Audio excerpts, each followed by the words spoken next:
Boleh.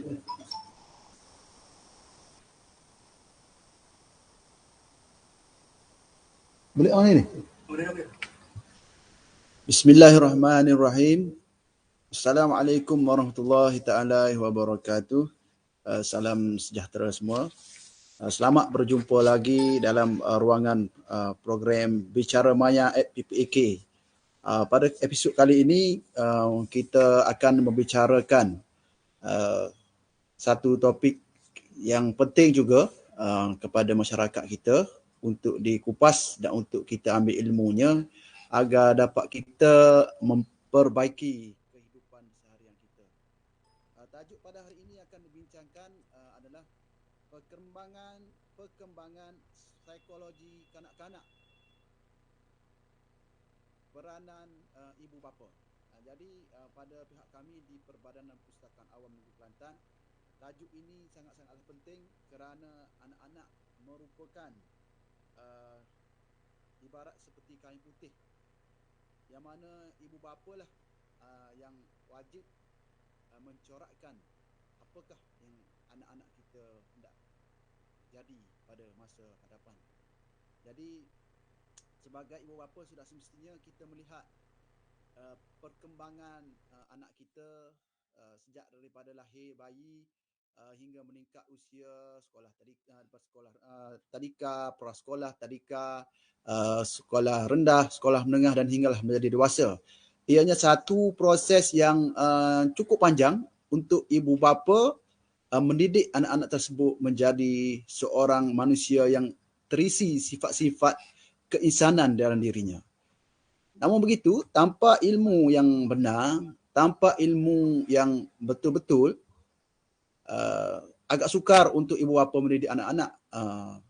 Lebih-lebih lagi pada zaman sekarang ini dalam pancaroba pandemik COVID-19-nya, dengan permintaan anak-anak yang kompleks, yang berbagai, dan ibu bapa juga sibuk dengan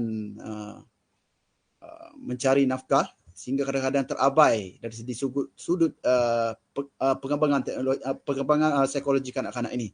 Jadi untuk membincangkan topik kita pada hari ini, pihak Perbadanan Pustakaan Awam Kelantan membawakan penceramah kita iaitu Dr. Mazni daripada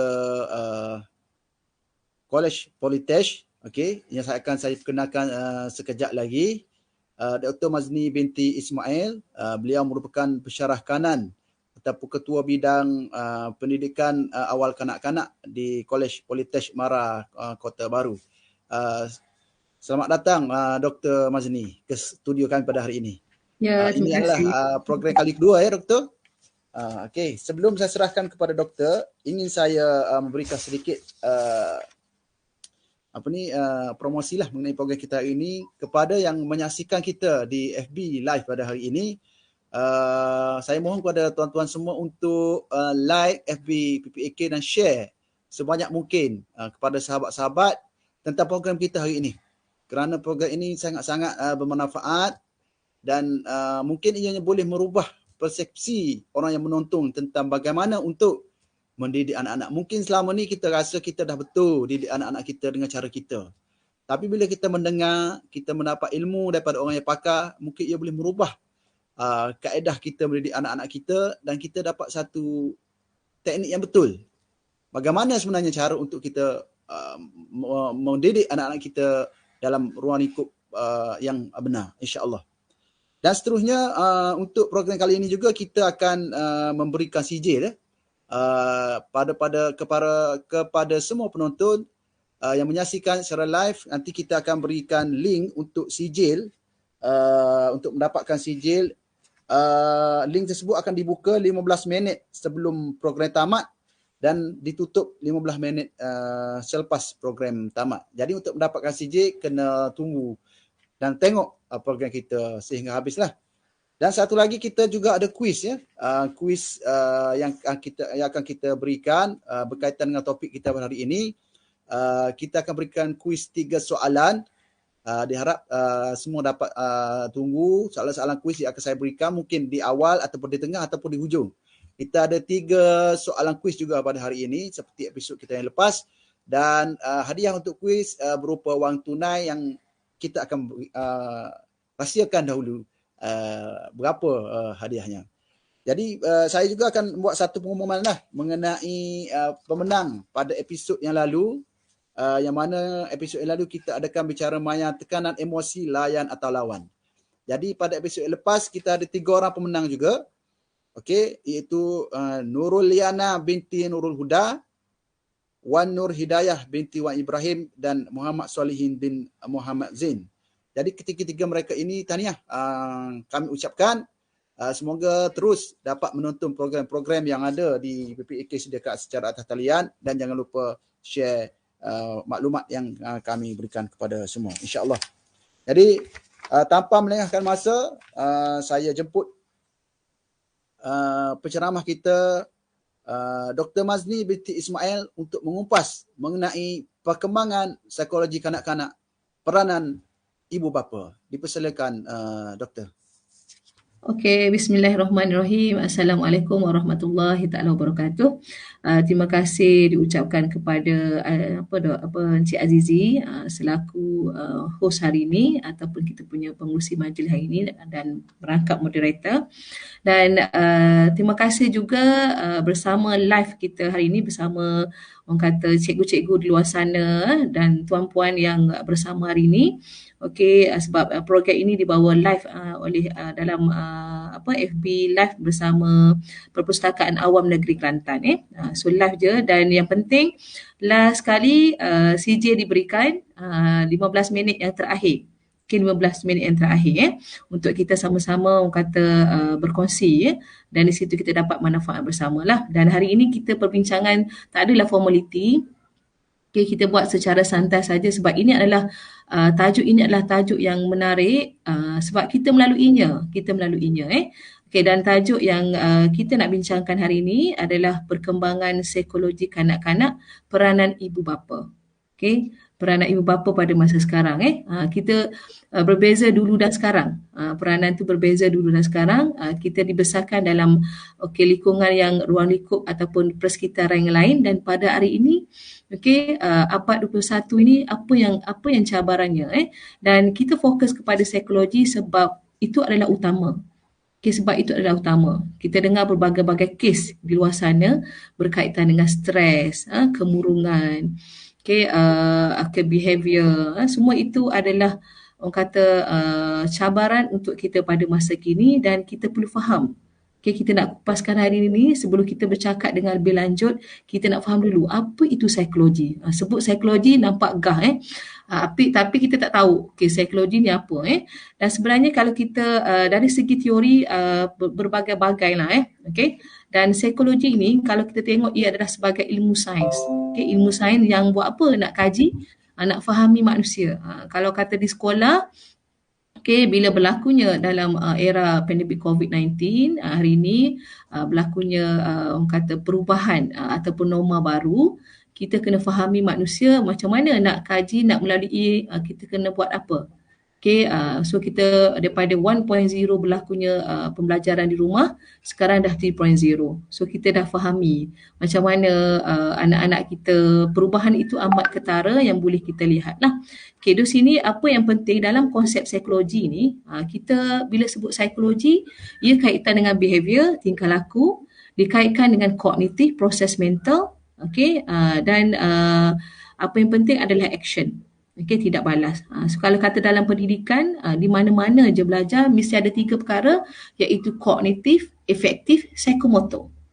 Yang tu yang memang dibincangkan dan memang dalam kehidupan manusia ini, yang tu yang kita perlu kita fahami terdahulu sebelum bergerak ataupun sebelum kita jalankan pelbagai aktiviti lah. So 3 perkara, kognitif, efektif, psikomotor. Dan bila sebut psikologi, tak lain tak bukan mesti berkaitan dengan action, mesti berkaitan dengan tingkah laku. Tingkah laku macam mana? Tingkah laku yang boleh diperhatikan, boleh kita nampak. Boleh kita nampak seperti apa? Menangis, bertindak kasar, kedipan mata yang boleh kita nampak daripada mata kasar kita sendiri. Dan juga berlakunya dari segi emosi, dari segi emosi. Emosi ni yang kita nak, hari ni kita nak kupas, kita nak bincangkan, sebab tingkah laku kita boleh tengok. Okay, dari segi tingkah laku kita boleh tengok, tapi emosi kita tak tahu. Okay, emosi kanak-kanak, begitu ke emosi manusia ni kita tak dapat lihat dengan orang kata dengan baik, dan sebab ia beradanya dalaman emosi. Okay, nampak ceria, nampak bagus, tapi dalaman tu berlakunya konflik. Ini yang penting untuk kita fokus hari ini terutamanya kepada anak-anak kita. Okay, memahami perkembangan psikologi kanak-kanak dan peranan ibu bapa, itu penting. Dan kita tak lari juga, itu kita dah bincangkan, maksudnya kita dah fokus tadi kepada apa itu psikologi. Tingkah laku sains ataupun memahami tingkah laku manusia. Dari segi 3 perkara. Dan kita juga boleh lihat dari segi kognitif, pemikiran, dari segi efektif, perasaan, dan dari segi efektif, psikomotor. Dari segi fizikal. Kita boleh tengok. Alright. Kita teruskan. Saya ada sediakan slide di sini. Boleh nampak ke? Cik Hafiz, boleh nampak alright. So sini, apa yang penting di sini, kita nak kupaskan perkembangan psikologi kanak-kanak. Psikologi kanak-kanak ni luas. Bila sebut psikologi ni luas sangat. Tapi kita hari ni, kita fokus kepada kanak-kanak. So, yang penting hari ni kita nak fokus kepada susu emosi. Bila belajar melibatkan perasaan. Melibatkan, orang kata kita tak naklah anak kita belajar dalam keadaan yang stres, tak adanya keperhatian. Sebab yang tu utama diperlukan untuk anak-anak kita untuk meneruskan PDPR ataupun berlakunya PDPR di rumah. Yang ni saya punya kelayakan ni dah diterangkan oleh kita punya moderator. Saya kata kita skip yang ni. Kita teruskan pada perkembangan psikologi. Sebelum tu, kita nak cerita PDPR ni kita tahu beradanya di rumah. Ni kita dah tahu konsep ini. Dan di sinilah memainkan peranan siapa nak peranan utama berlakunya nak membantu anak-anak dari segi PDPR ini adalah ibu bapa. 3 perkara penting, 3 identiti yang penting hari ini. Pertama adalah ibu bapa, kedua adalah guru, ketiga adalah murid sendiri.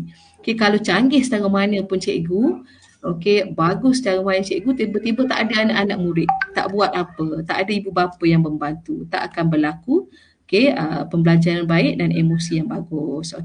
So kita tahu hari ini kita berlaku 3 PDPR dalam talian, berada 2 talian dan juga beradanya dalam offsite. Yang ini saya tak terangkan sebab ini kita dah bincangkan pada sesi yang lepas. Sesi lepas kita dah bincangkan tentang PDPR dalam talian, luar talian dan offsite. Dan begitu juga dengan PDPR berasaskan projek ini, dan yang ini cikgu dapat perhatikan bila buat aktiviti ini, cikgu dapat perhatikan kanak-kanak, dan bila buat aktiviti ini memerlukan cikgu ukur dari segi efektif, psikomotor, dan juga kognitif. Kita teruskan. Kita teruskan apa itu perkembangan psikologi. Bila sebut perkembangan, perkembangan kita ada 2 dalam psikologi, tak sama dengan pertumbuhan. Perkembangan tak sama dengan pertumbuhan. Pertumbuhan macam kita boleh tengok adalah berat, dari segi tinggi, itu adalah pertumbuhan. Dari segi perkembangan yang kita boleh lihat pada hari ini, perkembangan contohnya perkembangan manusia. Perkembangan manusia dulu pada umur mungkin umur lahir 6 bulan, 3 bulan ada dia punya perkembangan. Daripada bayi, lepas tu boleh meniarap, merangkak, itu adalah perkembangan dalam psikologi. Begitu juga dengan anak-anak kita, berlakunya dalam akademik, perkembangan psikologinya adalah dari segi kata kita nilai dari segi pentaksiran dan penilaian. Bagus tak? Boleh menguasai tak? Boleh bersosialisasi tak? Kalau KSPK ada satulah dalam KSPK kita ada 6 tunjang perkembangan, dan dalam permata kita ada 6 bidang perkembangan. Di situ kita ukur perkembangan psikologi anak-anak, dan apa yang penting kita ukur dari segi apa? Kognitif, efektif, psikomotor. Semua itu berlakunya perkembangan dalam kehidupan ataupun dikaitkan dengan kanak-kanak. Yang penting kita nak fokus hari ini adalah kepada kanak-kanak. Okey, kita teruskan. Ni yang penting seperti yang saya cakap tadi. Okey, apa-apa yang berlaku dalam kehidupan, terutamanya kanak-kanak, yang ni lah yang kita ukur. Okey, tak kisah cikgu berada di prasekolah swasta, okey, taska, tadika, yang ni kita ukur. Okey, perpaduan, kemas, ataupun sekolah-sekolah di bawah yayasan, semua ini kita ukur berdasarkan 3 perkara. Okey, kognitif, efektif, psikomotor. Dan di sini apa itu efektif? Yang penting hari ini bila berada di rumah, efektif tu mainkan peranan. Kesihatan mental, emosi. Emosi anak-anak tu perlu kita perlu susun atur dengan baik. Yang tu yang perlu kita dedahkan, dan kita perlu tahu peranan kita sebagai ibu bapa. So kita fokus hari ini adalah ibu bapa. Dan kita tahu guru juga memainkan peranan untuk membantu kita supaya kesihatan mental anak-anak kita sihat, supaya anak kita tidak ketinggalan, tidak tercicir dengan pendidikan pada hari ini, sebab kita tak tahu COVID-19 ni akan beransur ataupun berakhir bila. Mungkin PDPR tu dah akan jadi satu budaya. Kita tahu sebab pandemik COVID hari ini kita tengok dari sehari ada yang meningkat, ada yang menurun. Sekejap meningkat, tak menentu. Keadaan ini tak menentu. So 3 perkara yang kita terapkan dan perlu diukur adalah kognitif, efektif, psikomotor. Dan kita tahu pada hari ini ada beza. Perbezaan dari segi anak-anak kita ni. Perbezaan kanak-kanak dahulu dan sekarang. Apa bezanya? Banyak beza sangat. Dari segi permainan, so hari ni dengan pandemik COVID-19 ni, kita tak dapat bermain di luar, outdoor activity. Tapi cikgu sentiasa memantau, cikgu sentiasa berikan yang terbaik, komitmen yang tinggi, begitu juga dengan ibu bapa. Nak bantu dari segi dari segi kognitif efektif tu, psikomotor tu terjamin dan berjalan. Tak nak berlakunya lupaan. So perbezaan zaman dulu sekarang kita tengok saya ada sediakan dari segi apa? Dari segi learning, knowledge, experience, skill, semua ni berbeza. Dia tak sama dah dengan zaman saya mungkin, dan zaman tuan-puan semua, zaman cikgu-cikgu semua tak sama. Learning pun dah lain. Dulu learning kita bawa pergi secara manual. Jumpa cikgu bawa beg, kan sekarang beg pun dah ringan, pun tak ada beg dah sekarang, berada di rumah. Semua tu dalam talian. Pengalaman pun tak sama dengan kita, keupayaan, pertumbuhan persekitaran pun tak sama. Yang tu yang tak samanya. Kalau kita tengok gambar ni, saya dah sediakan beberapa gambar. Bayangkan dulu tak ada pun gadget-gadget ni main. Kan aktiviti main tradisional. Kalau cerita tradisional sekarang anak-anak kita pun tak tahu permainan tradisional. Dah hilang di telan zaman. Dah hilang telan zaman. Tak ada nak main sorok-sorok ni mungkin ada lagi ya. Tapi yang lama-lama nak disebut aktiviti congkak ni, jarang tengok anak-anak kita main congkak. Siapa nak terapkan So apa-apa aktiviti main itu memainkan peranan. Sebab term bermain dalam awal kanak-kanak itu adalah perkara yang utama. Tengok slipper ni, nak main. Ada ke? Tak ada dah. Mungkin ada jarang-jarang, di kampung ada. Mungkin Cik Azizi pun pernah main yang dulu kita. Ya.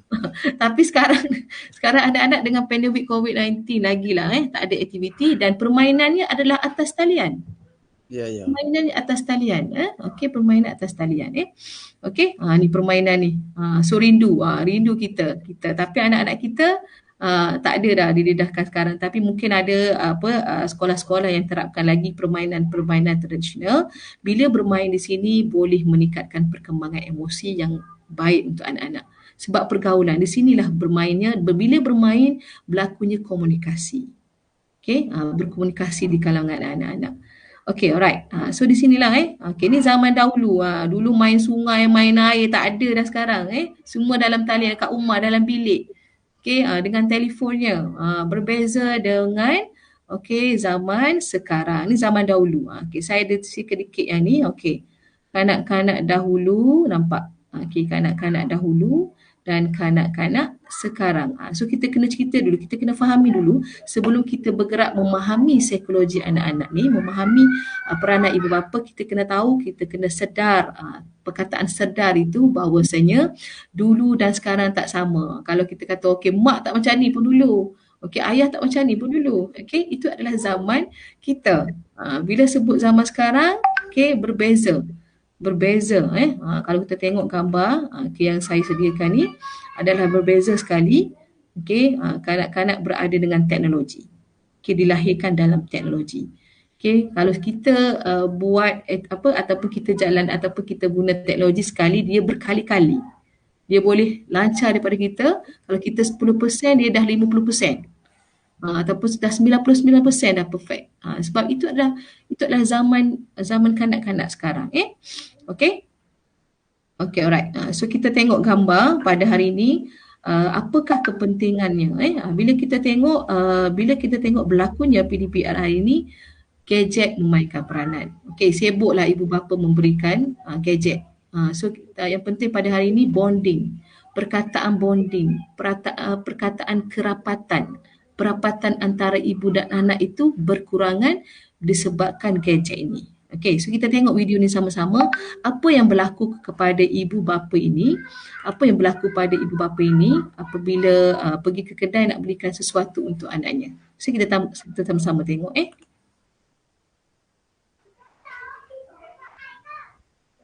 Okay. เกมเงียบเลย เอาเนี่ย นี่ซื้อให้ใครครับ ให้ลูก กี่ขวบแล้วครับ อีก 7 ปีพี่ค่อยมารับนะครับ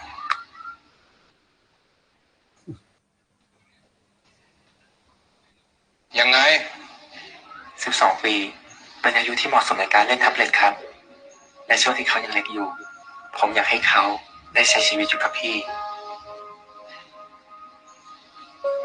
ได้รู้จักความอบอุ่นความรักก่อนที่เขาจะกลายเป็นหุ่นยนต์ รอหน่อย Okey, so kita dapat tengok di situ.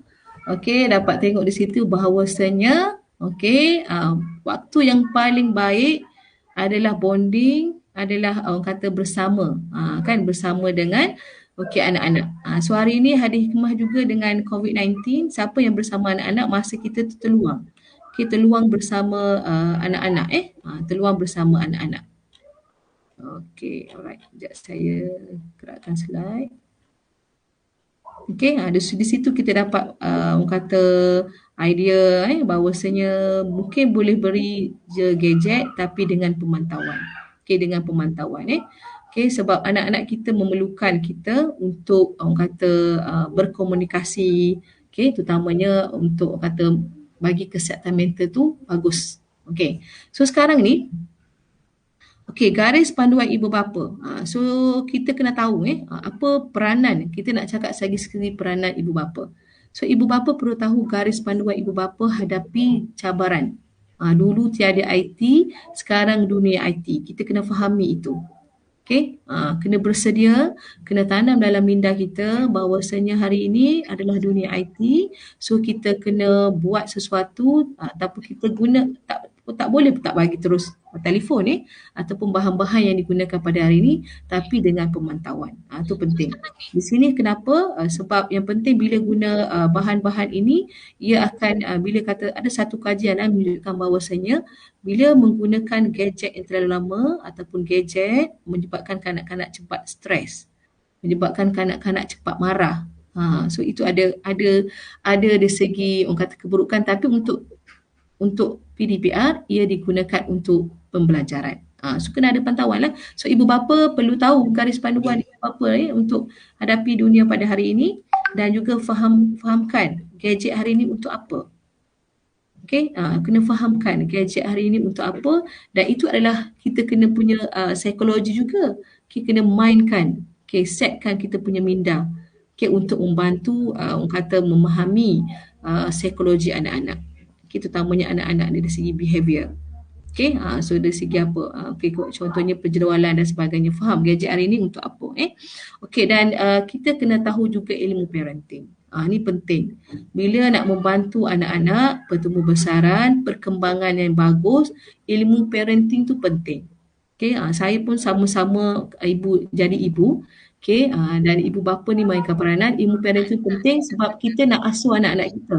Sebab berada di rumah masa yang terbaik untuk kita pada hari ini, okay, untuk kita terapkan macam mana nak bantu anak-anak kita ni. Apa ilmu parenting yang penting untuk kita. Okay, so kita sama-sama tonton video. Okay, apakah cara yang terbaik, kata gaya asuhan yang terbaik, ilmu parenting yang terbaik untuk kita membantu anak-anak terutamanya dari segi perkembangan psikologi. Macam mana nak bantu anak-anak berada di rumah ni, bayangkan, okay, tanpa guru, okay, kena self-learning, okay, dan ibu bapa pula tak ada di rumah, okay, dan apa gaya asuhan yang bagus? Apa yang kita perlu terapkan? Apa yang kita perlu lakukan? Apa langkah-langkahnya? Okay, so sama-sama kita tengok.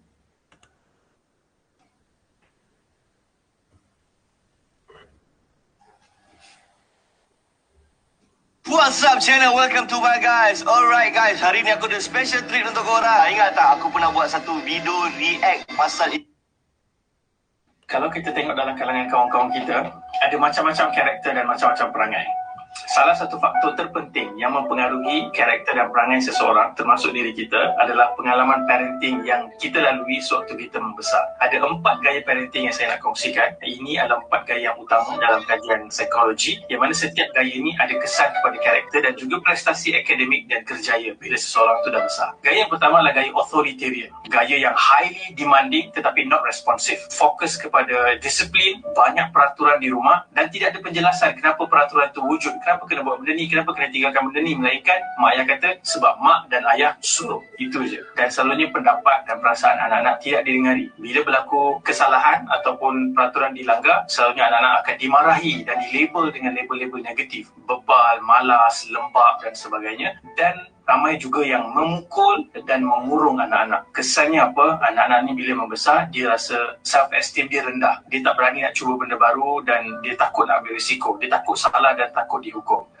Dia juga ada masalah untuk membina dan mengekalkan relationship, hubungan dengan orang lain. Skill sosial dia rendah dan prestasi akademik dia selalu tidak cemerlang, dan mereka ni ada risiko untuk rebel, memberontak dan terlibat dengan perkara-perkara yang melanggar peraturan seperti dadah dan masalah-masalah sosial yang lain. Gaya yang kedua, permissive parenting, yang mana dia not demanding tetapi highly responsive. Ini adalah mak ayah yang selalunya kat rumah sangat sedikit atau hampir tiada peraturan. Kalau ada peraturan pun tak dipatuhi, dan anak-anak ni tak berdisiplin. Mereka boleh makan apa saja, buat apa saja, keluar pukul berapa, balik pukul berapa, mak ayah tak kisah, sebab dia fokus kepada memenuhi kehendak anak tu. Ini menyebabkan bila anak-anak ni membesar, mereka lebih cenderung untuk jadi egoistik, rasa diri sentiasa betul, orang lain semua kena ikut dia. Dan dia juga susah nak jadi orang yang berdisiplin, dia susah nak ikut peraturan. Dia juga ada risiko kesihatan mental sebab waktu dia kecil, dia tak ada experience mengendalikan kegagalan ataupun kesukaran dalam hidup. Sebab sebelum ni dia macam raja, semua benda dia nak dia dapat. So bila dalam kehidupan dia berdepan dengan kesukaran, dia ada kemungkinan lebih sukar untuk berdepan dengan ujian-ujian hidup, dan dia lebih mudah stress, anxiety dan juga depression. Gaya yang ketiga adalah neglectful parenting. Neglectful parenting ni not demanding, not responsive. Mak ayah selalunya tak ada hubungan rapat pun dengan anak, tidak ada bonding, kasih sayang, emotionally disconnected. Selalunya mak ayah hanya sediakan makanan, pakaian,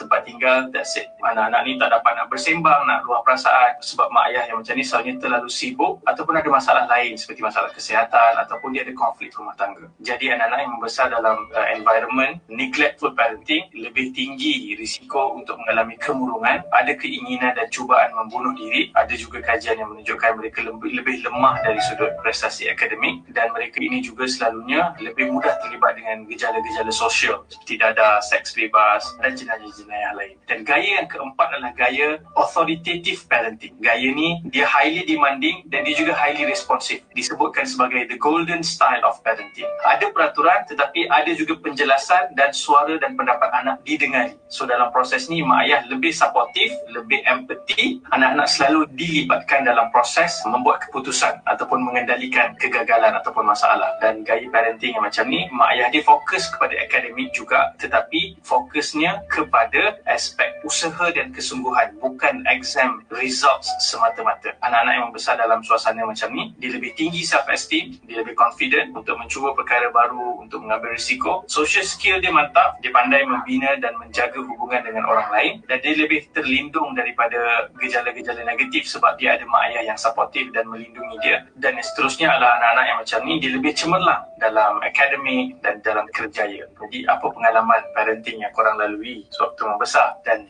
apa gaya parenting yang korang nak amalkan untuk anak-anak nanti? Okey, so di situ itu yang perlu untuk itu dikatakan bahawasanya perlu adanya ilmu parenting. Okey, perlu adanya ilmu parenting untuk membantu kita dari segi membantu kita nak anak-anak kita dari segi perkembangan psikologinya bagus. Okey, kita kena mainkan peranan utama, okey, sebagai ibu dan bapa. Okey, alright. So saya gerakkan slide. Okey, okey, itu yang dibincangkan tadi adalah gaya asuhan, dan gaya yang terbaik untuk kita bantu anak-anak kita meningkatkan dari segi perkembangan psikologi yang baik adalah yang last sekali. Okey, authoritative. Beri orang kata kebebasan tapi ataupun kita buat peraturan tapi ada justifikasi dia. Sebab anak-anak ni perlu diberitahu kenapa pagi ni kena belajar, kenapa kena belajar kat rumah, apa perlu kita buat, kalau kita tak buat macam ni apa akan berlaku, kita akan ketinggalan, supaya anak-anak ini faham sebab perkembangan dia tak sama antara anak-anak ataupun antara kanak-kanak lain. Walaupun umur yang sama, mungkin yang ni lambat sikit. So kita kena bagi tahu hari-hari. Pesanan itu berlaku hari-hari. Kenapa dalam perkembangan manusia ni ataupun kognitif manusia ni ada dua ingatan, ingatan jangka masa panjang dan ingatan jangka masa pendek.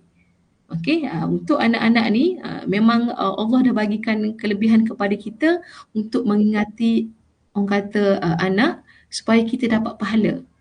Pahala itu diberikan kepada kita. Apa yang kita cakap untuk kebaikan ulang-ulang. Contohlah macam minum air lah juga. Minum air, mak kata kalau minum air mesti menggunakan tangan kanan. Duk juga guna tangan kiri, guna tangan kanan. Hari-hari cikgu ataupun ibu bapa mengingatkan itu anak-anak kita. Okey, alright. So seterusnya, bila bahawasanya pada cabaran buku pada hari ini, ikut pendidikan ilmuwan Islam. Kita kena terapkan adab-adab itu. Perkembangan, sebab kita kata nak lahirkan perkembangan anak-anak kita tu bagus dari segi perkembangan emosinya, tapi mesti mengikut pendidikan ilmuwan Islam. Pada hari ini kita nampak banyak je teori-teori yang diberikan dalam oleh ilmuwan-ilmuwan yang barat, tapi kita kena sesuaikan. Pendidikan kurikulum hari ini kita cedok daripada barat, daripada Jepun, daripada Denmark dan sebagainya, tapi acuan kita dalam kehidupan kita mesti ada ikut pendidikan ilmuwan Islam supaya perkembangan anak-anak kita tu diterapkan dalam suasana negara Islam pada hari inilah, ikut pendidikan ilmuwan Islam. Dan juga apa yang penting pada hari ini, nak bantu dari segi memahami perkembangan anak-anak dari segi psikologi, kita kena cek. Mari kita cek untuk ibu jawab apakah cabaran mereka hadapi sekarang. Contohnya dengan aktiviti di rumah hari ini, kita berkejaya. Hari ini kena buat, kalau ada 5 orang anak, 5 orang tu kena kita pantau. Dan kita cek apa yang kita tak buat lagi. Kena ada checklist. Kenapa? Checklist ni kenapa? Untuk bantu anak-anak kita terutamanya dari segi efektif tadi. Efektif, sosial emosi. Bukan kata ni lah mak suruh buat bla-bla, tapi kita tak ada bagi garis panduan. Kita tak bantu anak-anak kita. Okay, untuk menghadapi cabaran sekarang. Okay, checklist macam mana? Checklist dari segi apa? Okay, checklist dari segi, terutamanya dari segi susun atur dari segi emosi, dari segi kognitif. Kita dah buat ke? Kita dah bagi tahu ke anak kita? Okay, dah. Okay, jadual hari ni dah susun ke? Dah. Okay, emosi yang kita bercakap dalam lembut-lembut ke hari ni? Dah. Okay, kena ada checklist. Okay, kena ada checklist. Yang ni saya cakap untuk diri saya dan untuk juga kita sama-sama untuk kita orang kata lakukan. Sebab apa? Kita tengok anak-anak untuk 2021 ni mereka perlu ada pengurusan diri. Okay, dia tak sama dengan kita. Okay, sebab ini dah berubah. Daripada pergi sekolah pukul 7 pagi dah berada di sekolah, pada hari ni masih kat rumah. Okay, masih kat rumah dan kat rumah je kan macam-macam gangguan. So kena ada pengurusan masa yang baik. Bila masa nak bermain bebas, bila masa nak buat aktiviti sekolah, sampai pukul 1 dah habis sekolah. Okey, apa aktiviti pula. Okey, mungkin nak main. Main macam mana? So ibu bapa kena pantau. Ini adalah penting dari segi ilmu pemantauan ni penting. Sebab itulah parenting tu kena faham betul-betul apakah peranan kita untuk membantu anak-anak kita. Sebab sekarang ini adalah ini adalah bahawasanya pengurusan masa dan self learning ataupun pengurusan masa dan self learning ini anak-anak kita perlu berdikari. Anak-anak kita perlu berdikari. Anak kita perlu berdikari. Sebab dulu ada je bila berlakunya face to face, siapa yang guide dia orang? Cikgu. Okay, siapa yang bagi tahu ni tak boleh cikgu berada di sekolah tu memainkan peranan. Tapi hari ini sepenuhnya 100% di rumah. Okay, dan kanak-kanak tu kena kesihatan mental tu perlu buat. Letihlah cikgu bagi banyak kerja sekolah ni, letihlah buat ni. So kena ada justifikasi, kita kena ada motivasi selalu untuk anak kita. Okay, alright. Dan apa masalah utama yang dihadapi sekarang dalam membesar anak-anak sekarang? Okay, kita kena tahu apa yang berlaku pada anak. Okay, kenapa ni tak boleh, kenapa anak-anak ni pagi tak siap lagi kerja sekolah. So kena cari apa permasalahannya. Okay, itu adalah perkembangan bagus. Okay, dan ibu bapa juga kena faham pendidikan abad 21. Bayangkan ibu bapa yang bertaraf orang kata tak bekerja, taraf adalah taraf pendidikan pun SPM ataupun tak sekolah kan bagi di kampung-kampung luar sana. Dan ibu bapa kena move on, kena tahu juga apa yang perlu anak-anak kita belajar ni bila dikaitkan dengan abad 21. Itu adalah untuk membantu perkembangan psikologi anak-anak berkembang dengan baik. Sebab kena perlu bantuan. Apa-apa pun kita sebagai ibu bapa adalah perlu jadikan scaffolding. Maksudnya kita sebagai pemudah cara. Kita adalah sebagai facilitator. Okay? Dan yang buat ni adalah kanak-kanak. Kanak-kanak kena jalankan aktiviti-aktiviti ataupun yang bersesuaian lah dengan peringkat umur mereka. Sebab kita tahu anak-anak kita ni suka explore. Kalau kita tengok konsep Permata Negara ada 3E. Explore, eksperimen buat eksperimen dan experience. Yang tu yang dicakap ataupun dikaitkan dengan pendidikan abad 21. Itu adalah nature dalam kehidupan anak-anak pada hari ini dan suka mencuba dan suka mencari benda yang baru, kaji dan tanya lagi. Itu adalah perkembangan anak-anak sekarang. Dan kadang-kadang anak-anak tu lebih tahu daripada ibu bapa ataupun lebih tinggi dia punya pengetahuan daripada guru. Sebab apa? Dunia teknologi hari ni kita orang boleh search, kenapa ikan ni bermacam warna. Kenapa ikan ni dulu kita tengok ikan ni warna kuning saja tapi sekarang dah color-color. So dia orang searching, dia buat kajian, dia siasat. Dan yang penting apa aktiviti yang dilakukan untuk membantu perkembangan psikologi anak-anak ni mesti dikaitkan dengan main. Sebab lumrah kehidupan manusia dan fitrah kehidupan manusia adalah main. Alright. So yang penting juga adalah positive thinking. Positive thinking tu perlu diterapkan dalam minda ibu bapa, minda anak-anak supaya kita boleh maju ke depan. Kalau tak ada positive thinking ni kita akan ketinggalan. Okey, contohlah kita kata gadget ni, contohnya dalam PDPR ni, okey, tak perlu ikuti PDPR sebab okey, guna gadget ni membahayakan kesihatan. Guna gadget ni akan menyebabkan awak lalai. Guna gadget ni bla bla bla. Okey, bayangkan kalau anak-anak kita tak mengikuti PDPR pada start bulan 3 lepas sampai sekarang, apa nak jadi? Okey, adakah tercicir? Keciciran akan berlakulah. Okey, banyak lagi sebab pendidikan perlu diteruskan, perlu ada itu. So yang penting di sini saya nak tegaskan dalam kita punya slot hari ini adalah peranan, peranan ibu bapa, guru dan murid. Kalau tak ada ketiga-tiga ni tak berlakulah perkembangan anak-anak yang bagus. Kognitif ke, psikomotor ke, efektif ke, tak akan berlaku dengan baik. Sebab apa? Ketiga-tiga entiti ini memainkan peranan. So itu yang penting. Ibu bapa, guru dan murid. Dan penting juga untuk kita adalah untuk memastikan perkembangan psikologi bagus, kesihatan mental pun perlu bagus. Kesihatan mental perlu bagus. Perasaan kena jaga perasaan anak-anak. Sebab itulah gaya asuhan tu penting tadi. Tak naklah beletih je. Ni lah mak dah cakap tak ikut PDPR. Itulah nanti awak susah bla bla bla. Anak pun down. Tak naklah. Sebab apa mak saya kata saya ni tak pandai. Saya ni kalau tak ikut PDPR akan jadi tak pandai. Semua dah label kat situ. So perkataan-perkataan yang kita keluarkan tu harus hati-hati untuk membantu kesihatan mental. Yang itulah ada kes yang kemurungan, motivasi rendah, tak nak ikuti PDPR sebab malu, perhargaan ke diri rendah, self esteem yang rendah. Itu adalah kesihatan mental. Kedua, kemahiran. Untuk membantu perkembangan psikologi juga, perkembangan anak-anak kita juga, ibu bapa perlu tingkatkan kemahiran. Dulu tak tahu telefon, call je. Tahu telefon untuk call sahaja. Tapi sekarang ibu bapa kena mainkan peranan. Bila anak menggunakan platform apa untuk belajar? Google Meet. Sekarang dah tahu dah Google Meet. Pada dulu tak tahu menggunakan Google Meet ni. Bayangkan pada masa dulu, masa PDPR 1.0, semua tak tahu. Tergagal-gagal semua.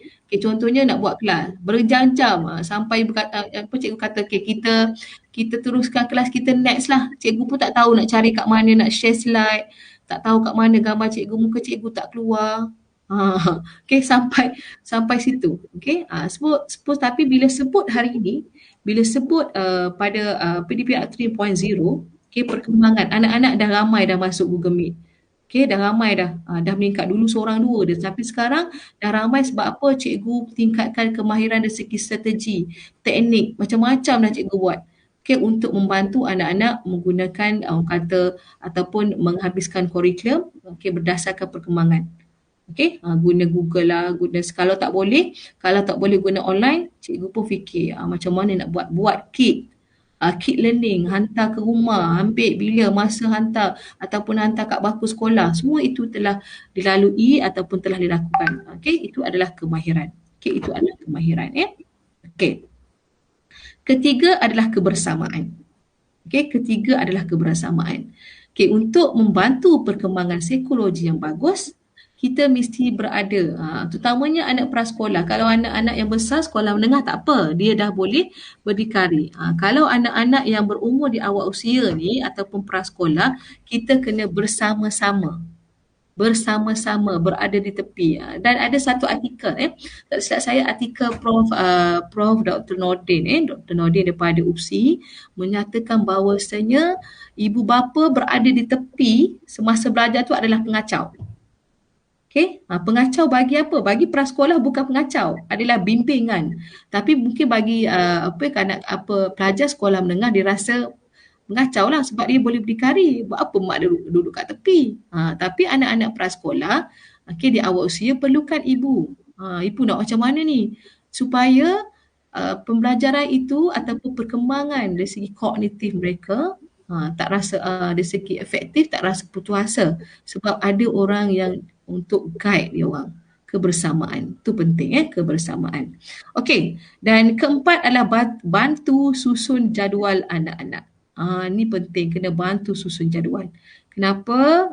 Sebab anak-anak tak tahu nak buat macam mana. Okay, nak start kat mana. Okay, bangun bila bla bla. So kita bantu susun jadual. Okay, kita dah cakap kakak. Okay, hari ni okay, mak kita sama-sama susun jadual. Okay, bila esok kelas apa? Okay, 3 subjek. Contohnya 3 mata pelajaran. Okay, mata pelajaran apa? Okay, letak tepi-tepi siap-siap. Okay, esok kita kena ada 3, so kena bersedia dengan 3 perkara ini. Okay, malam dah siap dah. Okay, untuk bantu susun jadual anak-anak. Siapa? Adalah ibu bapa. Sebab tu dah tajuk kita hari ini, perkembangan psikologi, peranan ibu bapa. Memang ibu bapa nombor 1, number 1. Okay, untuk anak-anak kita yang terbaik adalah terapi yang terbaik untuk anak-anak. Okey, seterusnya adalah kelima, penyediaan ruang belajar. Kena sediakan ruang. Okey, sediakan ruang. Tak apalah ruang yang sempit, ruang yang penting selesa untuk anak-anak kita. Sebab dulu masa kita nak sekolah, biasanya buka sekolah, apa yang kita perlu sediakan masa face to face dulu? Kan? Apa agak-agaknya tuan-puan ataupun cikgu-cikgu dulu sana? Apa yang kita perlu sediakan? Berbeza dengan dunia digital, maksudnya berbeza dengan pada hari ini kita sediakan apa untuk persediaan PDPR, berbeza pada dulu masa face to face apa yang kita sedia. Okey, boleh jawab dekat FB. Okey, FB Live. Okey, apa yang kita sedia? Agak-agaknya apa yang kita sedia untuk kita punya orang kata pembelajaran anak-anak ni. Okey, pertama mungkin kita persediakan apa? Baju sekolah, kasut sekolah. Okey, kan, tapi hari ini berbeza bila sebut pembelajaran, kita sediakan apa tuan-puan? Okay, apa yang perlu kita sediakan? Apa? Cik Azizi, pengalaman sediakan apa? Cik Azizi. Okay, sekarang dulu kita sediakan baju sekolah, kasut sekolah. Bila berlaku PDPR, apa yang kita sediakan? Tamanya tepat tu lah. Memang ruang belajar tu kita perlu sediakan, dan kita jadual tu kita kena kena tahulah hari ni apa jadual anak-anak kita, esok apa, berapa subjek sehari. Kita kena check lah semua tu dari segi pensilnya ada tak, kalau pensel warna ada ke tak. Kalau kita tak bagi semua tu, macam mana dia nak buat kerja kan. Dia yang penting kejut dengan bangun. Dia orang bangun dia ingat jangan cuti. Betul. Dia tak sama lah pembelajaran ni. Tu pengurusan tu penting, pengurusan diri, pengurusan masa, self learning bukan senang nak terapkan kepada anak-anak ni. Okey, dan hari-hari kita tak jemu hari-hari tak jemu sebab kita tahu kita nak kejayaan. Okey, anak-anak kita untuk berjaya. Begitu juga saya, bayangkan 5 orang, Cik Aziz tak tahu apa orang, 5 orang bayangkan. Okey, hari-hari bagi tahu ni jadual awak, ni jadual awak. Kejap lagi dah masuk kelas. Okey, kalau ada live biasanya untuk prasekolah satu hari ada 1 jam lah pertemuan secara live dengan cikgu, yang lain itu latihan. Dan satu lagi adalah penyediaan hari ini. Ibu bapa perlu sediakan kemudahan internet. Kemudahan internet. Okay, bagi yang adalah kemudahan itu kemudahan internet, pergilah telekomunikasi tu kat kampung pun masuk. Masuk tak pernah ada internet, tiba-tiba masuk internet kat rumah. Sebab apa? Nak memastikan perkembangan anak-anak kita tu bagus dari segi kognitif. Tak nak anak kita ketinggalan. Internet ada, pasang internet, telefon, tablet, laptop beli bagi yang mampu.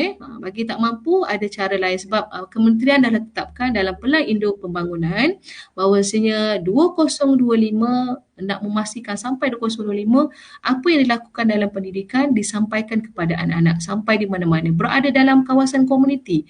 Perlu juga memastikan anak-anak itu sampai pendidikan. Sampai macam tu sekali kementerian.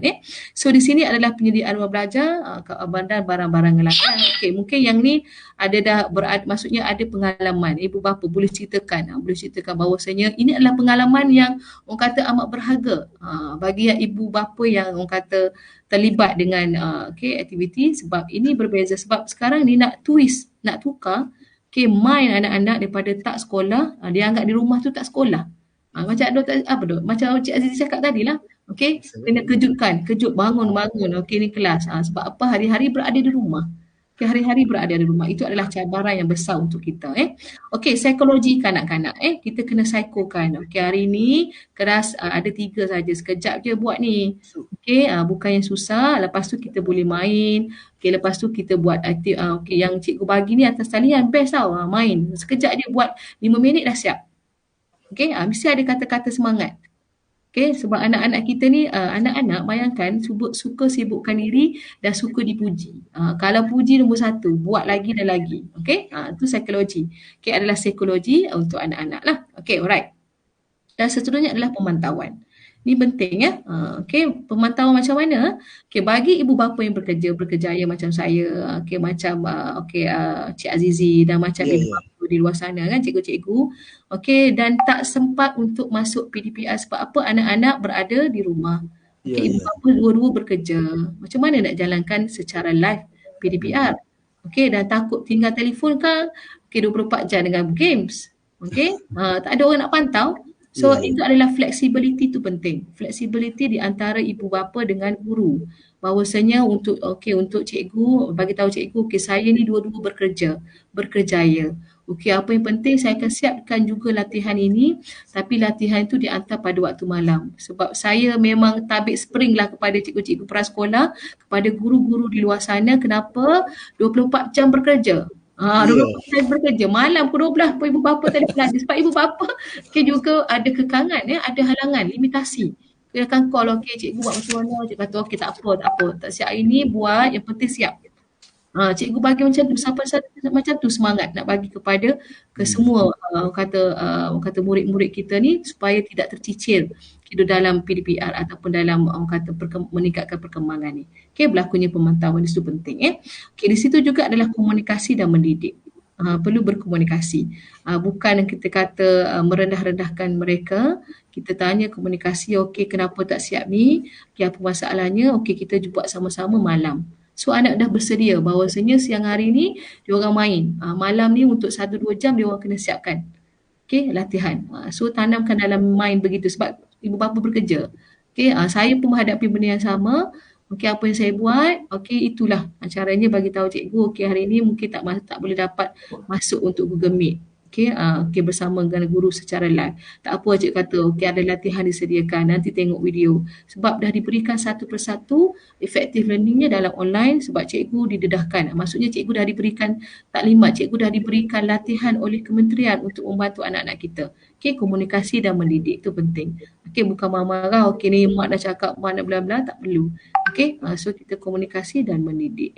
Okey. Berilah kepercayaan. Berilah kepercayaan kepada anak-anak kita.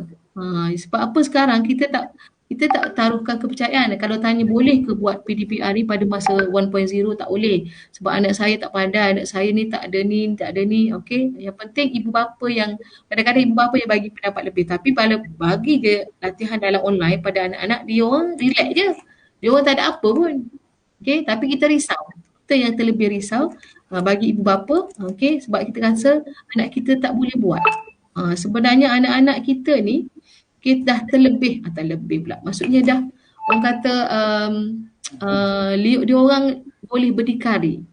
So berilah kepercayaan untuk anak-anak kita tapi dengan pemantauan. Bukan kata berikan sepenuhnya bagi je gadget sampai pukul start PDPR sampai malam sampai 3 pagi 2 pagi, tak ada. Okey, dengan pemantauan mesti ada penjualan. Okey, dan juga adalah keikhlasan.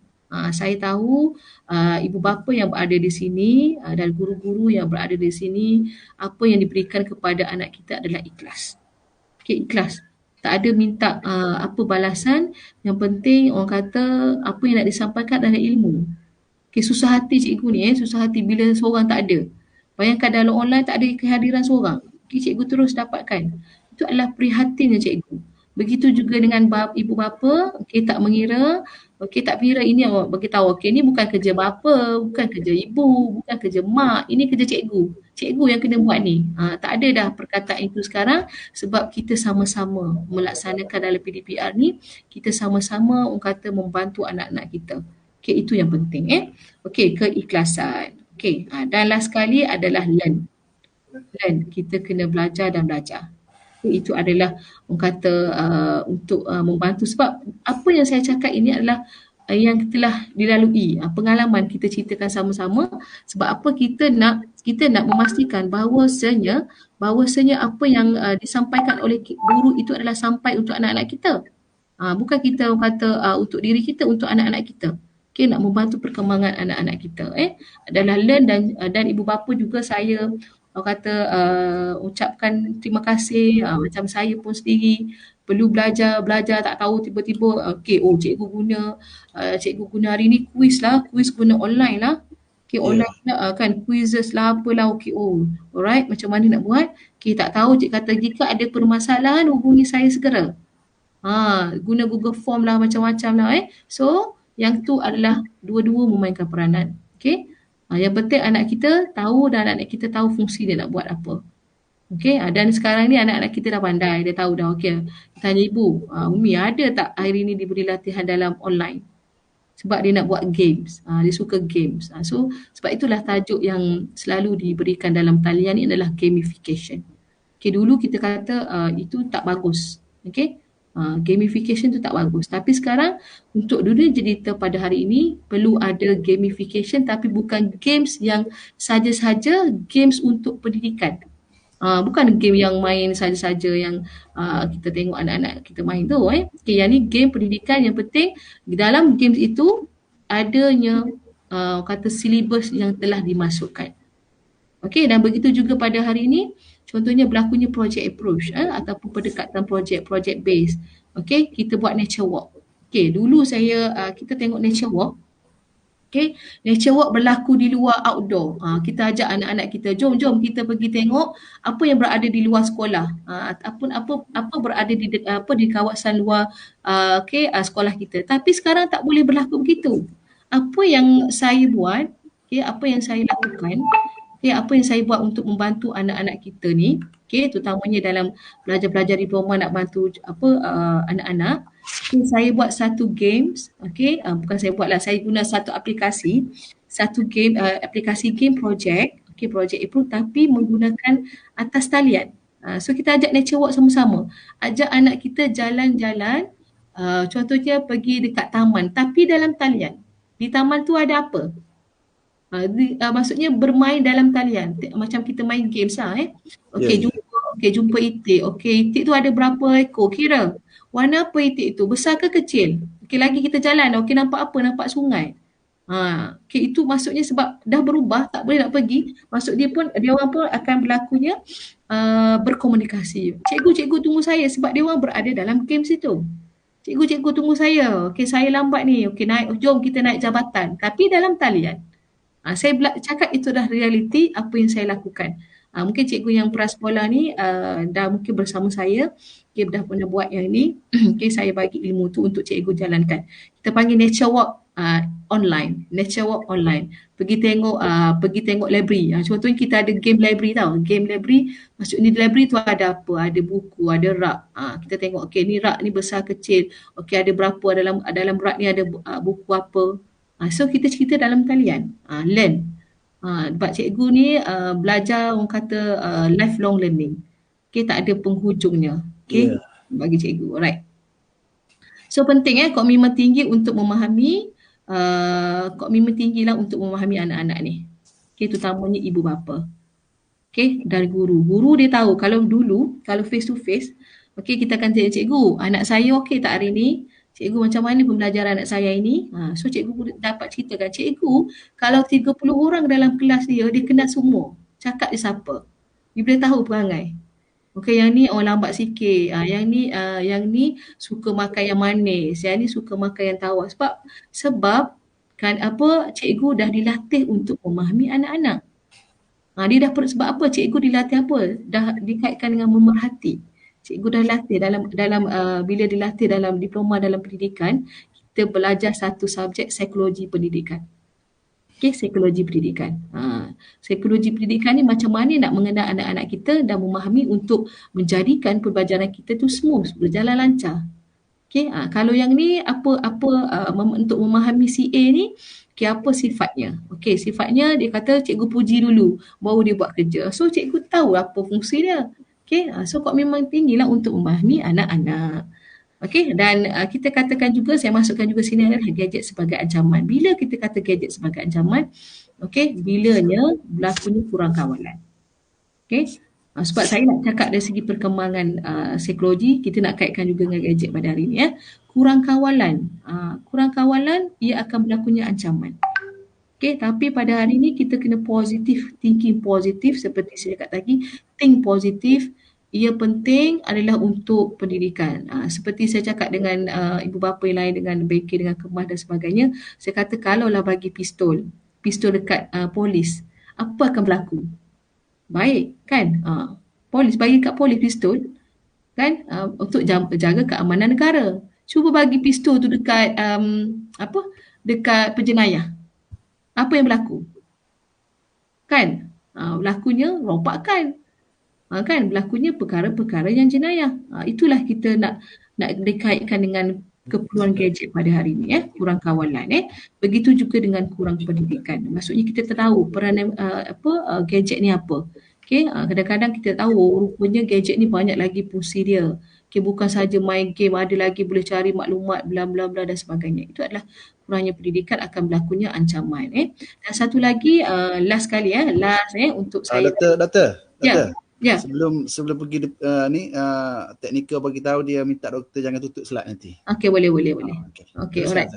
Okey, alright. 3, komunikasi adalah bahasa dan literasi.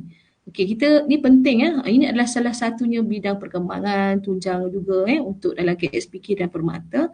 Komunikasi tu penting Komunikasi terutamanya kalau kata kita kaitkan dengan ibu bapa, kita kena bercakap, selalu berkomunikasi. Bila berlakunya PDPR ni, kalau kata guna gadget sebagai ancaman, dia akan jadi ancaman lah. Sebab apa? Beri gadget dan kita akan nampak mungkin cikgu-cikgu ataupun ibu bapa di luar sana, kalau bagi telefon yang berlebihan, ataupun sekarang kita tengok YouTube sekarang, kalau Upin tu dalam bahasa apa? Kan keluar bahasa-bahasa bukan bahasa Melayu. Okay, kalau bahasa Inggeris adalah satu peningkatan, bahasa Indonesia cikgu. Bahasa Indonesia yang keluar.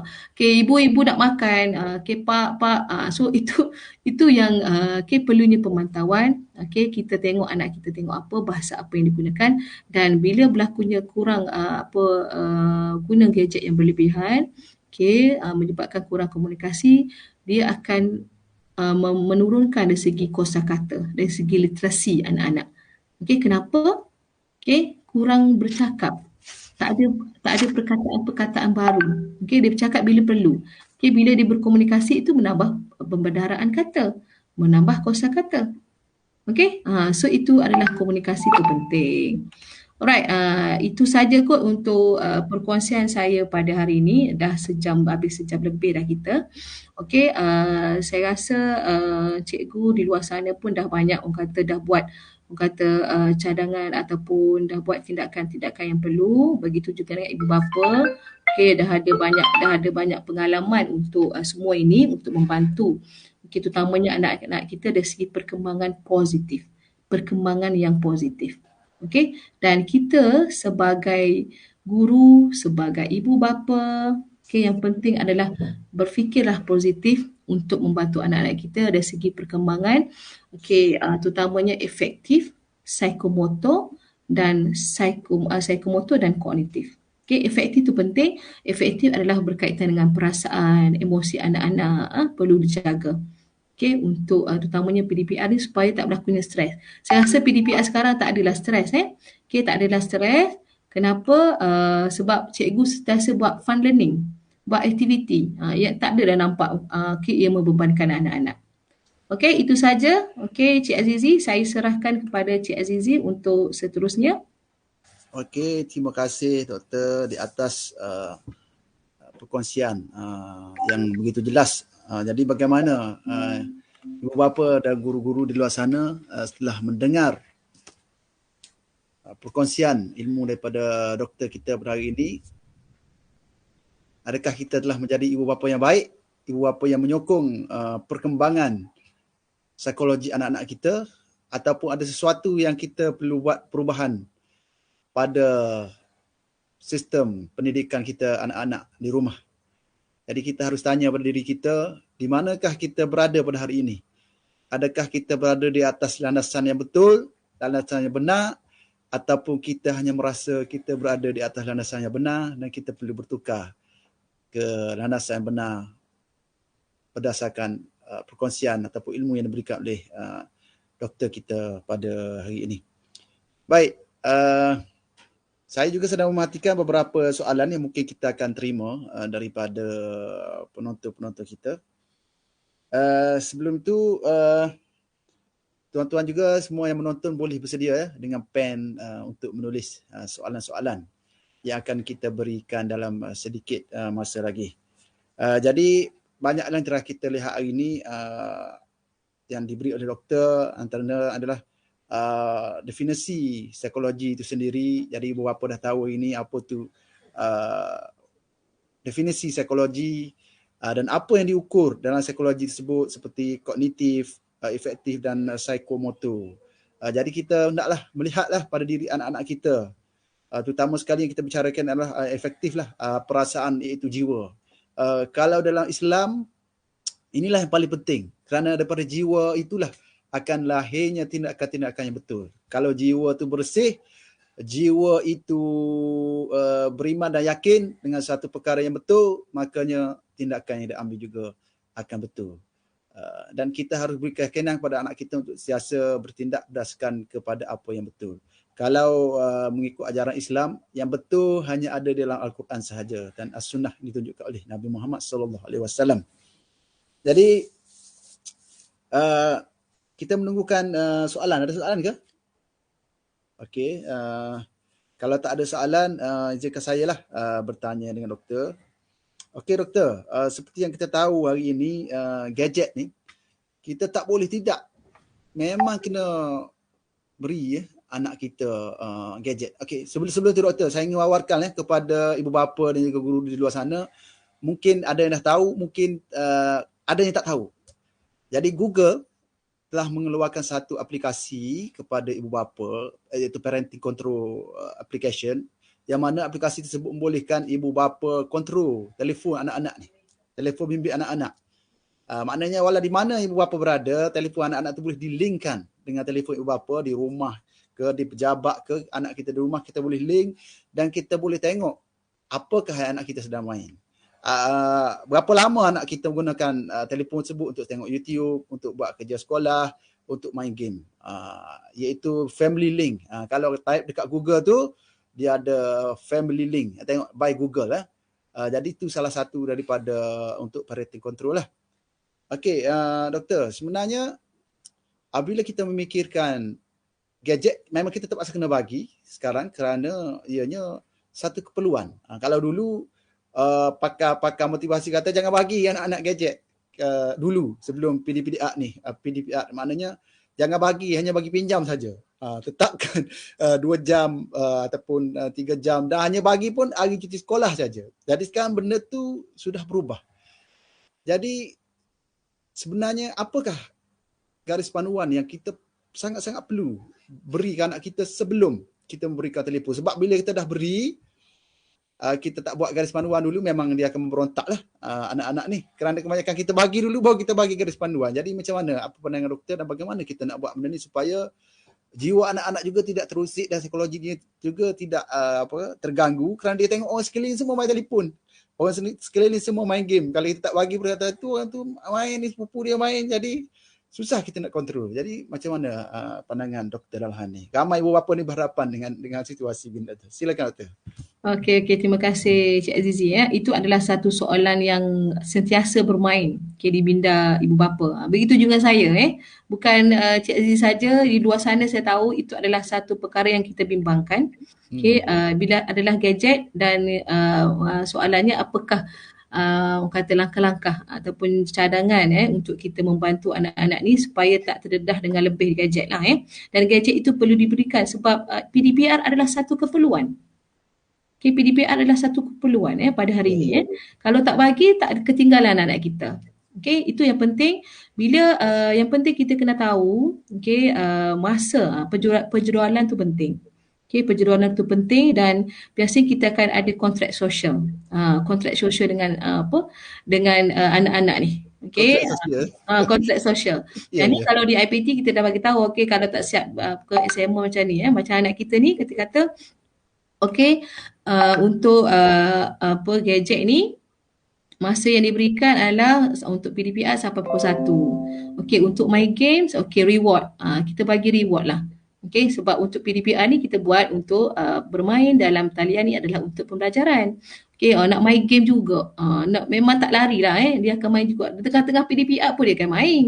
Ya, Dia akan main dengan PDPR pun Okey, so kita boleh tahu okey kenapa pada masa ini pada pukul 8, kita start pukul 7.30, pukul 8 dah bermula PDPR sampai pukul 1. Okey, kita kena rest. Kita kena bagi justifikasi. Okey, sebelum kita bagi gadget tu Okey, kalau kata bagi gadget ni pukul 1 ni maksudnya dalam ni adalah perubahan pertama adalah gadget ni adalah keburukannya adalah bila kita guna berlebihan mata kita. Okey, nak jadi mata kita nak sihat ke tak? Okey, kena bagi tahulah mata kita nak sihat ke tak.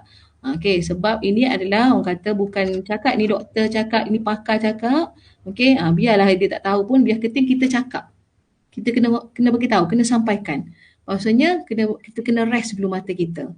Okey, rest sampai pukul 1 letak atas bakul tu. Okey, yang penting ibu nak kontrak sosial ibu nak bahawasanya pukul 1 semua dah ada dalam bakul. Okey, telefon ke laptop kena berada di tempatnya. Okey, yang lain okey, letak situ. Okey, pukul 1. Okey, lepas tu pukul berapa pula tanya boleh main? Tanya pula pukul berapa boleh main? Okey. Ya. Okey, pukul berapa? Okey, pukul berapa selepas asar ke? Okey, main bebas, maksudnya main sekejap sampai 2 jam ke 2 jam kita bagi Sejam 2 jam. Okey, lepas tu tak ada dah untuk hari ni. Okey, malam kita buat untuk ngaji Quran pula apa-apa. Okey, kena bagi macam tu. Kalau tidak dia tak ada, kalau tidak 24 jam dia nak telefon yang tu jadi apa? Jadi ketagih. Okey, ketagih handset. Ketagih untuk main game. Sebab dah biasa. Sebab apa tak ada. Macam itulah saya buat. Ini pengalaman saya. Okey, cubalah buat untuk anak kita sebab mungkin bukan senang bukan senang. Doktor cakap senang lah. Okey, bukan senang sebab telefon itu kita kena tahu, kita kena bagi tahu kat anak-anak, okey, ada tujuannya. Bukan main saja sebab okey, kalau kita guna yang bagus-baguslah kita kena ada perjadualan. Itu penting. Jadual dan kita perlu pemantauan. Dua perkara tu. Macam mana pun kena pemantauan sebab yang penting dalam parenting kita ada kuasa. Ibu bapa ni penguasaan. Ada satu kuasa. Maksudnya kita ni orang dewasa. Anak kita adalah anak kecil. Okey, dan siapa yang ada penguasaan itu ada kuasa untuk kata susun ataupun memberitahu kawal itu adalah kita. Tapi kalau kita fikir okeylah tak boleh kawan kita. Kan kau tak kena lawan kita. Bila besar nanti lagi tak boleh kawal. Ya, betul. Kalau kecil tak boleh kawal dia, besar nanti tak boleh nak kawal, nak tegur-tegur macam ni boleh lagi nak tarik telinga. Kalau besar esok, okey, pada masa ni kita tak boleh kawal, pada besar nanti lagi tak ada kawalan. Okey, pemantauan tu penting. Itulah Cik Azizi, saya rasa itu untuk jawapan saya lah Mungkin di luar sana pun ibu bapa pun menggunakan cara yang sama So pemantauan, kawalan dan kontrak sosial mesti bagi tahu. Okey, kontrak kita kata okey apa penjawalan tu penting. Pengurusan masa. Okey, itu saja Cik Azizi. Okey, terima kasih doktor atas jawapan yang begitu tepat pada pandangan saya. Bagaimana dengan anda di luar sana? Semestinya para ibu bapa ada jawapan sendiri bagaimana nak buat. Yang penting ibu bapa sendiri kena kawal emosi. Jangan ibu bapa pula yang tak terkawal emosinya apabila nak suruh anak-anak mengkawal gadget tersebut. Tapi yang pentingnya doktor pada saya dari segi pembacaan dan juga kaedah pengalaman pelaksanaan anak-anak ni selepas ibu bapa mendengar ceramah kita ni program kita pada hari ni, yang penting sekali ibu bapa kena buat apa? Jangan terus buat perubahan. Kena bagi masa. Kena bagi ruang pada anak-anak. Okey, mula minggu depan kita akan macam ni. Tak boleh hari ni dengar balik kerja petang ni tu nak buat. Jadi anak-anak ni terkejut. Jadi kena bagi ruang. Betul tak doktor? Betul. Kena bertahap sebab pembelajaran kita manusia ni bertahap. Tahap 1, 2 barulah gadget tu kata digunakan dengan betul. Hari ni bagi dulu, esok kurangkan sikit, kurangkan, tarik secara perlahan-lahan. Okey, bukan sekaligus. Terkejut memberontak pula anak tu. Jadi kita tuan-tuan yang dengar ini, kalau ada kesalahan, ada yang kurang tepat dalam mendidik, kita cuba cari masa yang sesuai dan bagi tahu pada anak kita apakah perubahan-perubahan yang akan kita buat dalam masa yang dekat. Sebab perubahan itu perlu disertai oleh anak-anak. Bukan kita saja yang syok sendiri untuk berubah, tapi anak-anak tak boleh ikut apa perubahan yang kita nak buat, insya-Allah. Jadi harapan kaminya semoga ibu bapa pertamanya bila buat program ini, perkembangan psikologi dan peranan ibu bapa ni, betul-betul ibu bapa dapat mengetahui peranan dan ibu bapa dapat mengesan. Okey. Ibu bapa kadang-kadang kita tak dapat kesan ni, kita duduk kat mana ni dalam didik anak kita. Contohnya tadi kita ada 4 gaya parenting kan. Jadi ibu bapa dalam sana harus kesan sekarang ni. Kat mana sebenarnya kita duduk ni dalam 4-4 ni. Jadi kalau kita duduk tempat yang tak betul tu, kita kena cubalah bincang dengan pasangan kita. Sebenarnya kita duduk tempat tak betul ni. Jadi kita kena berubah ke arah kebenaran, kena terima kekurangan. Sebab manusia memang tak boleh tidak, memang banyak kekurangan dan perubahan itu berlaku bukan sekelip mata, dia berubah sedikit demi sedikit. Kalau kita tengok macam mana Allah SWT pun nak berubah manusia tu bukan kata sekelip mata. Dia hantar Nabi ajar keyakinan, bukan terus bagi hukum tu solat, tak ada. Dia bagi dulu kepercayaan, keyakinan. Jadi begitu juga kita hari ni bila kita sudah mendengar daripada doktor kita hari ni, so kita dapat ilmu, jadi kita cuba timbang-timbangkan dan kita cuba renung-renungkan kita ni berada di mana. Baik doktor, rumusan kepada topik kita hari ini doktor, rumusan perkembangan psikologi kanak-kanak perkembangan ibu bapa. Rumuskan doktor. Okey, secara keseluruhannya kita pada hari ini kita bincangkan tentang kota psikologi perkembangan lah untuk membantu anak-anak ini. Pertama, cabaran pada masa kini kita kena sedar. Perkataan sedar tu kita kena sedar bahawasanya tak sama pendidikan sekarang dan dulu, dan cabarannya banyak. Terlampau banyak cabaran. Macam dulu ayah kita cakap sekali kita dengar dah. Okey, tapi sekarang berkali-kali pun tak dengar lagi. Okey, dah kapan celik mata tu keluar pakai biji mata pun tak tahu lagi. So itu adalah cabaran Okey, kita kena bezakan. Dan kedua, kita kena tahu juga okey, apa diperlukan dengan pendidikan hari ini. Kena tahu pendidikan abad 21 tu apa. Okey, so kita jangan menyebabkan anak kita berlakunya confused. Okey, cikgu cakap macam ni, mak cakap macam ni. Mak cakap tu di atas kertas. Okey, cikgu kata tak payah, buat je latihan dalam online cikgu bagi. Mak ayah sebab dah biasa dengan traditional punya method. Okey. Dah biasa traditional, tak boleh tapi cikgu nak tanda macam mana So jangan jadikan anak kita confused. Okey, kita kena fahami pendidikan pada masa ini adalah pendidikan abad 21. Okey, kita kena move on, kita kena belajar, kita perlu tingkatkan kemahiran dan kita kena membantu anak-anak kita terutamanya dari segi efektif tadi. Okey, kesihatan mental perlu bagus. Okey, kesihatan mental perlu bagus. Bahawasanya kesihatan mental bagus supaya tidak berlakunya confusing di kalangan anak-anak kita. Dan begitu juga kita nak kaitkan. Nak kaitkan dengan apa? Okey, dengan ilmu-ilmu parenting. Ilmu parenting. Saya pun lemah. Cikgu-cikgu pun mungkin berada dengan saya hari ini. Kita sama-sama baiki. Kita sama-sama menambah baik. Dengan pendidikan yang ada hari ini, cara kita gunakan untuk membantu anak-anak kita. The Golden of Style tadi adalah authoritative. Berilah peraturan tapi ada justifikasinya. Bukan kata saya adalah mak kan mak awak, kena ikut. So itu adalah peraturan tapi kita letakkan peraturan tapi ada justifikasinya. Berilah yang terbaik lah. Dan yang penting hari ini juga untuk memahami, untuk membantu perkembangan anak kita adalah utama. Ibu bapa, guru dan murid. Kalau tak ada tiga-tiga tu tak berlaku effective learning dan orang kata perkembangan psikologi yang bagus. Itu yang saya dapat rumuskan lah. Saya serahkan kepada Cik Azizi. Itu saja. Okey, terima kasih Dr. Mazmi atas ulasan tersebut, atas rangkuman daripada perbincangan kita hari ini, perkembangan psikologi kanak-kanak, peranan ibu bapa. Jadi sebentar tadi kita dah bagi link kepada tuan-tuan untuk isi e-sijil Kepada yang belum isi, silakanlah isi kerana 15 minit selepas program ni tamat, link tersebut akan kita tutup lah. Siapa yang tak sempat isi selepas 15 minit tu maknanya tak dapat sijil lah. Kita ucapkan banyak terima kasih kepada doktor hari ni, doktor. Di atas kesudian melapangkan masa dan berkongsi ilmu. Banyak yang yang kita perolehi hari ini yang kita rasa kita perlu betulkan pada pandangan saya, sebab kita manusia tu belajar ni adalah satu proses. Ia bukannya satu destinasi. Tak mestinya kita dah betul. Sampai satu kita rasa tak betul lagi lah. Ada lagi kena ubah, lagi kena ubah. Sebab ia satu proses untuk menyempurnakan diri kita yang tidak sempurna ini. Jadi seperti yang saya beritahu tadi ya doktor, kita ada quiz. Okey. Jadi kepada yang dah menunggu tu, sediakan pen sekarang ya. Saya akan bacakan quiz. Okey. 3 soalan quiz akan saya ajukan berdasarkan perbincangan kita pada hari ini. Quiz ini kita akan ambil jawapan yang tepat dan cepat doktor. Kita akan tengok siapa yang cepat dan tepat. Jadi selepas program ni kita bagi masa sehingga 1 jam saja untuk menjawab. Selepas tu kita tak terima lagi soalan. Jadi dalam tempoh selepas kita tamat program 1 jam tu boleh hantar.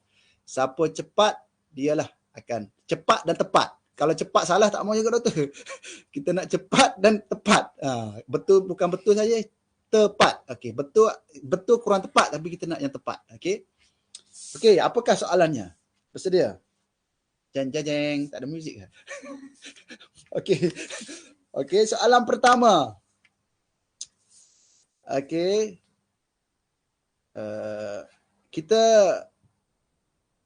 mendapat seorang penceramah yang hebat hari ini. Siapakah tuan-tuan penceramah kita pada hari ini? Siapakah penceramah kita pada hari ini? Bila kata siapakah, bukan sekadar namanya, tapi kena kenal siapakah dia. InsyaAllah. Okey, ada tertera namanya dan juga sedikit biodatanya harus dimasukkanlah. Siapakah penceramah kita yang hebat ini yang berkongsi ilmu dengan kita, bukan saja ilmu teorinya, tetapi berkongsi praktikalnya, bagaimana beliau mendidik 5 orang cahaya matanya. Okey, dan dalam proses lagi mendidik dalam mencari kesempurnaan insan, insya-Allah ya doktor. Okey. Dah salin ya? Soalan yang kedua. Apakah yang dikatakan perkembangan psikologi? Okey. Definisikan dia, apakah perkembangan psikologi, dan berikan komponen-komponen yang dapat digunakan untuk mengukur perkembangan psikologi tersebut. Sekali lagi saya ulang, apakah yang dimaksudkan dengan perkembangan psikologi? Okey, berikan definisi psikologi itu sendiri, dan apakah komponen-komponen yang boleh digunakan untuk mengukur perkembangan psikologi tersebut. Okey. Semua soalan ini jawapannya ada di dalam perbincangan kita ya. Soalannya senang saja. Yang susah jawapan dia susah. Macam exam lah, soalan senang saja, jawapannya susah sikit. Tapi ini tak adalah susah sangat. Tengok saja insya-Allah boleh jawab. Okey, soalan yang ketiga ya. Okey, soalan yang ketiga dan terakhir. Tadi kita ada menonton satu video, yang dikongsikan oleh doktor. Dalam video tersebut ada jawapannya ya. Kita ni sebagai ibu bapa mendidik anak-anak ini mestilah ada gaya. Okey, gaya rock orang kata, kalau muzik balada, okey, irama Malaysia dan sebagainya. Jadi dalam ibu bapa ni ada beberapa gaya yang diberitahu dalam video tersebut. Okey, jadi berikan gaya apakah yang ada? Okey. Gaya apakah yang ada dalam kita mendidik anak-anak kita ini, dan jelaskan ataupun berikan pilihan, sedikit penjelasan manakah gaya terbaik untuk diamalkan. Ada beberapa gaya dan manakah gaya yang terbaik untuk kita amalkan. Jadi saya tanya soalan ni pasal pertama supaya kita dapat mengenali gaya-gaya tersebut, dan kita dapat ambil manakah gaya yang terbaik untuk kita amalkan di dalam kita menjalankan tanggungjawab ibu bapa untuk menyokong perkembangan psikologi anak-anak kita. Jadi itulah 3 soalan yang kita ajukan pada hari ini. Boleh mula menjawab dan selepas sejam kita akan tutup. Sekarang nak jawab pun dah boleh, insya-Allah. Hantarkan di FB kita ya. Hantarkan di FB kita, FB perpustakaan kita ya. Sama-sama hantar, jangan lupa like dan juga share, okey. Jadi semua saya ucapkan sekali lagi terima kasih terutama kepada Dr. Mazni kita yang tak jemu-jemu untuk bersama pihak perpustakaan membangunkan ilmu masyarakat doktor doktor seorang ilmu, tapi dia gunakan ilmu dia itu untuk membangunkan masyarakat terutama negeri Kelantan juga Malaysia ni. Inilah ahli akademik yang kita mahukan doktor. Bukan sifat ilmu dalam dada, bukan sifat ilmu dalam buku, tapi ilmu itu dicurahkan kepada masyarakat sekeliling. Terima kasih doktor, terima kasih. Dan kami doktor mengucapkan terima kasih sekali lagi, serta mohon maaf doktor jika ada apa-apa kesalahan atau kekurangan sepanjang saya mengendalikan program kita pada hari ini. Jadi penonton-penonton di sana, jangan lupa like and share, okay? Link kita pada hari ini kerana kita simpan dalam Facebook kita.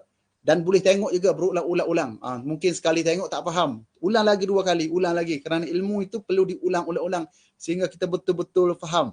Dan kita betul-betul dapat mengambil iktibar daripada ilmu itu untuk kita amalkan dalam kehidupan kita seharian. Dan sekali lagi CJ, jangan lupa isi, jangan tak isi. Siapa yang dapat CJ, kepada kaki tangan awam, ini hujung-hujung tahun ni, tak mau lagi SKT doktor. SKT tu kena isi, jadi perlukan kepada CJ. Jadi insyaAllah, kita akan bertemu lagi di masa-masa akan datang kerana beberapa lagi program doktor kita akan buat sepanjang menyambut bulan kemerdekaan ini. Ada 2-3 lagi talk-talk yang kita akan buat, bicara seperti ini. Jadi nantikan rancangan kita yang seterusnya insya-Allah. Jadi kepada penonton di luar sana saya ucapkan berbanyak maaf atas kekurangan sepanjang saya mengendalikan. Okey. Program pada hari ini. Jawapan kuis sekali lagi ya, FB Messenger ya, bukan jawab dekat komen tu ya, bukan beri dekat komen tetapi FB Messenger, personal messenger, okey. Kalau dekat FB komen tu kita tak terima sebab itu ruangan untuk komen saja, bukan untuk menjawab. Jadi semoga apa yang kita buat hari ini doktor mendapat mendapat rahmat, mendapat petunjuk daripada Allah SWT dan kita dapat gunakan ilmu kita hari ini dalam manfaat kita mendidik anak-anak kita dan semoga anak-anak kita dapat terkawal emosinya dengan bantuan kita. Kita dapat melahirkan satu generasi yang mana berjiwa tenang dan berjiwa merdeka yang betul-betul dapat membawa negara kita ke negara yang cemerlang insya-Allah. Jadi setakat ini sahaja sehingga berjumpa lagi insya-Allah. Sekian wabillahi taufiq wa hidayah. Wassalamualaikum warahmatullahi taala wabarakatuh.